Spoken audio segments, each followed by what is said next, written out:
People keep asking me. This is probably my most asked question, I'm going to say, across all our social media platforms and everywhere in person. People always ask me, how do you price a job? Meaning a clearance. How do you price a house clearance?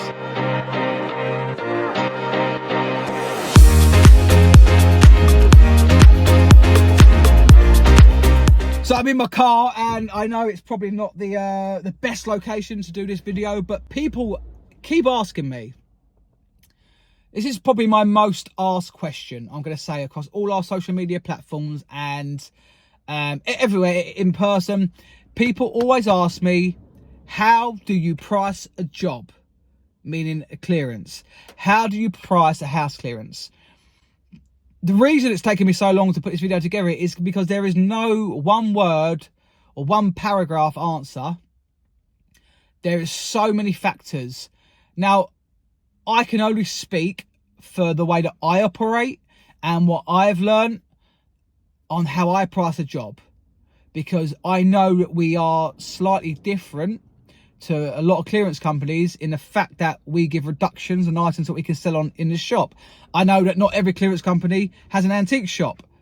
Some do, but most don't. So, but this is how we price our jobs. So we will go into a job and we will walk around with the clients and we will assess exactly what needs to go. My first question is, have you taken everything that you want, or at least labelled what you want?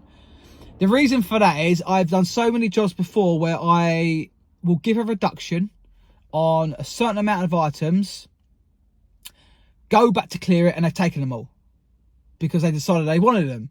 So I always say to people, make sure you know what you want, or take it out before I get there, because it just eliminates any confusion and any awkwardness when we go back to actually do the job, because it is awkward.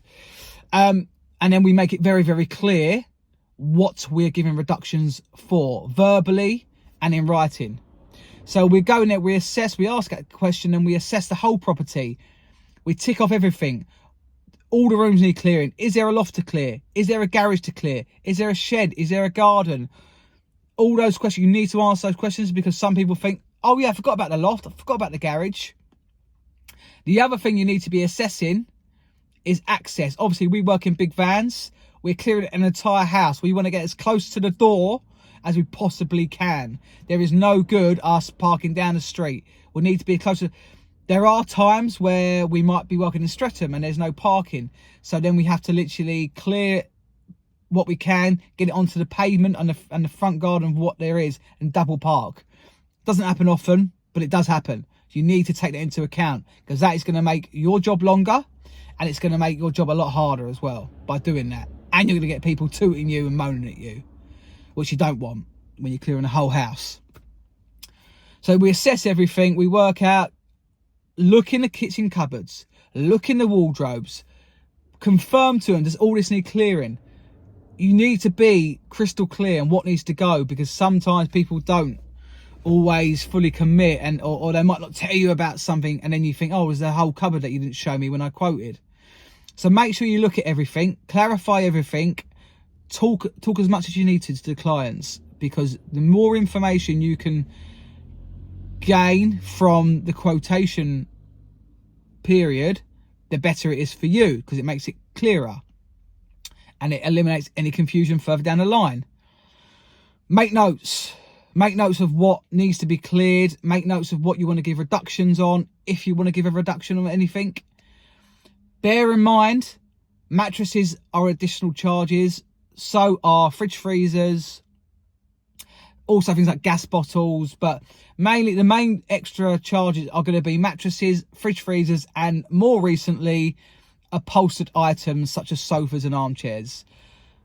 Depends on where you are in the country and what chips you're using in terms of the actual charge that you need to charge your customer. So I won't give you figures, because it could be very, very different to what you'll pay and what I pay. Then we assess, and then we work out, okay, there's 3 van loads, 4 van loads, 5 van loads.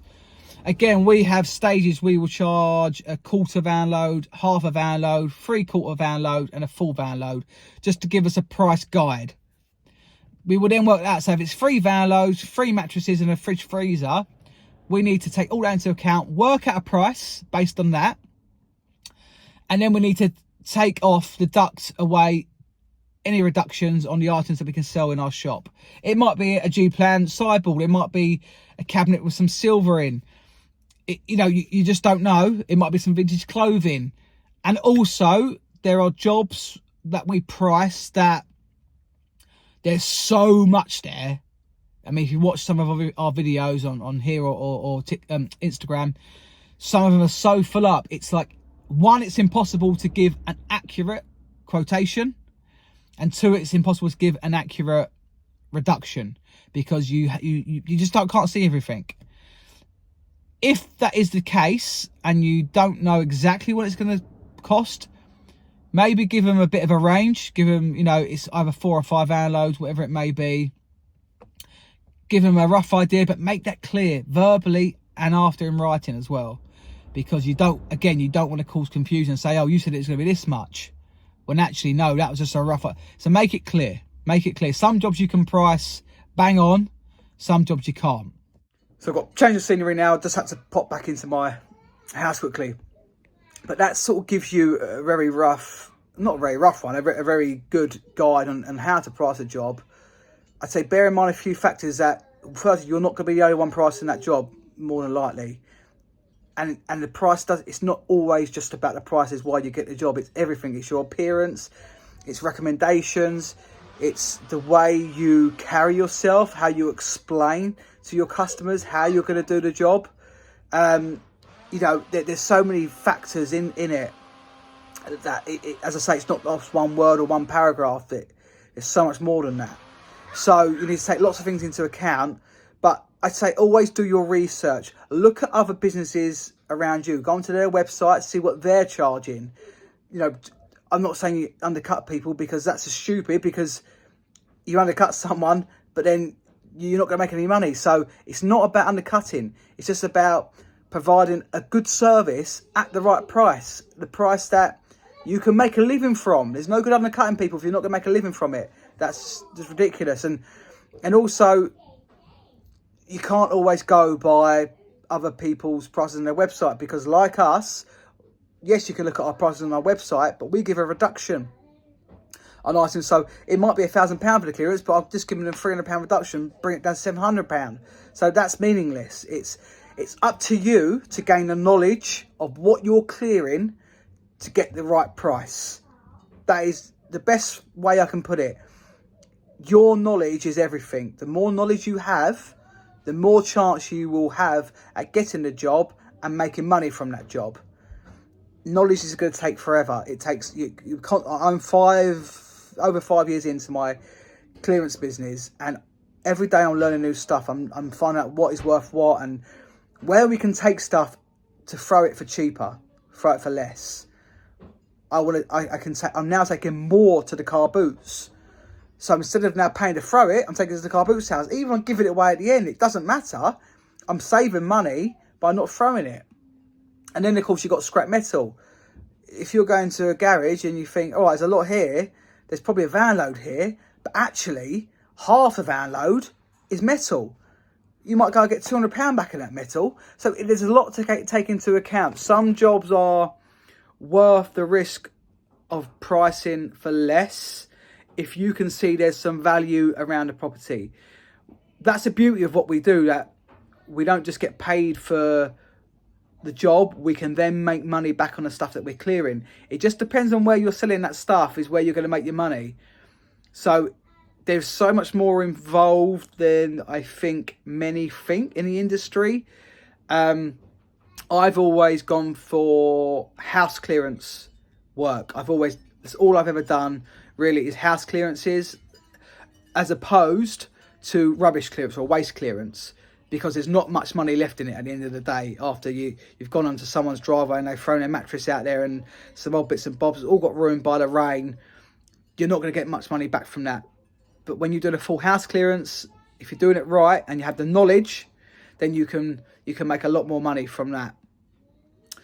Another thing to take into consideration, we say to people we're charging by a van load, but if you look on our website, you will see that we also put van load or a ton, because a van load is the equivalent of a ton. So is half a van load is half a ton, because legally it's actually a bit less. You're only allowed to have up to 3.5 ton in the back of in our van, including the weight of the van. So you have to be very, very careful you're not overloading your van. If you do and you get pulled over, you'll get a fine. A couple of times of that, then you're probably looking at maybe losing your license. So you have to be really, really careful you don't overload your van. It does happen. It's almost impossible to know exactly what you're putting in the van without electronic scales, which you can get built into the back of the van. There'll be scales and it tell you exactly how much you're loading up. That is costly, but it is effective. Not essential, but it is good a tool to have. This does hopefully conclude the question that people ask me.